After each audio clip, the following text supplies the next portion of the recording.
അസ്സലാമു അലൈക്കും. അൽഹംദുലില്ലാഹി റബ്ബിൽ ആലമീൻ. നാം ആഗ്രഹിക്കുന്ന ഒരു വ്യക്തിയിൽ നിന്ന് നമുക്ക് സ്നേഹം കിട്ടുക എന്നത് എല്ലാവർക്കും ആഗ്രഹമുള്ള ഒരു കാര്യമാണ്. അല്ലെങ്കിൽ ആ വ്യക്തിയിൽ നിന്ന് നമുക്ക് സ്നേഹം ലഭിക്കുമ്പോൾ അത് നമുക്ക് അത്യധികം സന്തോഷം ഉണ്ടാക്കുന്ന കാര്യമാണ്.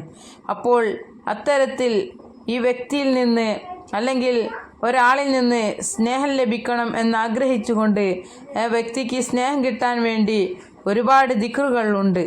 അതിൽപ്പെട്ട ഒരു ചെറിയൊരു ദിക്റിനെ കുറിച്ചാണ് ഞാൻ ഇന്ന് പറയുന്നത്. പ്രത്യേകമായി ഈ കാര്യം എല്ലാവരും ശ്രദ്ധിക്കുക. ഹലാലായ കാര്യങ്ങൾക്ക് മാത്രമേ ഈ ഒരു കാര്യം ഉപയോഗിക്കാവൂ. അത്രയ്ക്കും പവർഫുള്ളായ ഒരു ദിക്റാണിത്. അതുകൊണ്ട് മോശം ഉദ്ദേശം വെച്ചുകൊണ്ട് ഒരു കാര്യത്തിനും ഇത് ഉപയോഗിക്കരുത്. എപ്പോഴും നമ്മുടെ ഉദ്ദേശം അത് നല്ല ഉദ്ദേശത്തിന് വേണ്ടി മാത്രമായിരിക്കണം. നല്ല ഉദ്ദേശശുദ്ധിയോടെ ഇന്ന വ്യക്തിയുടെ മനസ്സിൽ എന്ന് നിയ്യത്ത് വെച്ചുകൊണ്ട് ആ വ്യക്തിയുടെ പേര് അത് ഓർക്കുക. നല്ല നിയ്യത്ത് വേണം. ഇന്ന വ്യക്തിയുടെ കൽബിൽ എനിക്കൊരു സ്ഥാനം, സ്നേഹം ഉണ്ടാവണം എന്ന നിയ്യത്ത് മനസ്സിൽ കരുതിക്കൊണ്ട് ഈ ചെറിയൊരു ദിക്റ് ചൊല്ലുക. വഅൽഖൈതു അലൈക മഹബ്ബതൻ മിന്നി വലിതുസ്ന അലാ ഐനി.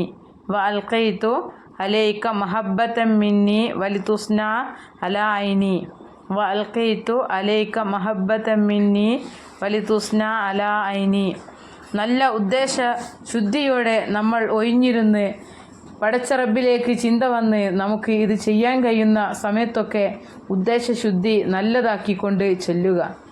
അല്ലാഹു നമ്മൾ ഇത് ചൊല്ലി ദുആ ചെയ്താൽ നമ്മൾ ഉദ്ദേശിക്കുന്ന ആ ഒരു വ്യക്തിക്ക് നമ്മോട് സ്നേഹം വർദ്ധിക്കും. നമ്മൾ പോലും അറിയാതെ നമ്മൾക്ക് തന്നെ അതിശയമാകും വിധം അപ്പോൾ അത്രയ്ക്കും സ്നേഹം ആ വ്യക്തിക്ക് നമ്മോട് ഉണ്ടാകും. ഇൻഷാ അല്ലാഹ് എല്ലാവരും ദുആയിൽ ഉൾപ്പെടുത്തുക. അസ്സലാമു അലൈക്കും.